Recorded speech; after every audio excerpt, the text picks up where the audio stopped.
Draupadi Amman temple கும்பாபிஷேகம் இன்னைக்கு நடந்தது. மாரியம்மன் கோயில் கும்பாபிஷேகத்தோட சேர்ந்தபடி இதுவும் நடந்தது.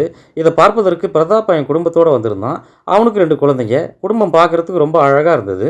அதுபோக இந்த கோயிலுக்குள்ளேயே போய் பார்க்கும்போது, பெரிய ஒரு கோயிலா இருக்குது. இதில பார்த்தீங்கன்னா, பக்தர்கள் நெறைய பேர் வந்த வண்ணமாவே இருந்தாங்க. அதில முதலாவதாக நம்ம ஃப்ரெண்ட் ஒருத்தர நம்ம பார்க்க நேரிட்டது. அவர் யார் அப்புட்ன்னா மதி. அவரு நமக்கு ரொம்ப க்ளோஸ் ஃப்ரெண்டு.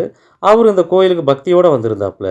அது மட்டும் இல்லாம, இந்த கோயில் மூலவர நீங்க பார்க்கும்போது, திரௌபதி அம்மனுடைய காட்சி ரொம்ப அற்புதமா இருந்தது.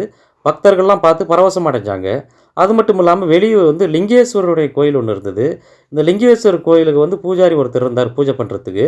பக்தர்கள்லாம் இதையும் பார்த்து ஆனந்தம் அடைந்தாங்க. இப்படி ஒரு கும்பாபிஷேகம் நடக்கிறதுக்கு பாதுகாப்புக்காக ஒரு ஃபயர் சர்வீஸ் வண்டி ஒண்ணு நின்னுட்டு இருந்தது. அது எப்பயும் பாதுகாப்பு வேண்டி இருந்தது. நம்ம ஃப்ரெண்ட் கோபி அவரும் கூட வந்திருந்தாப்புல. அவரும் பார்த்து என்ஜாய் பண்ணிட்டு கிளம்பிட்டாப்புல.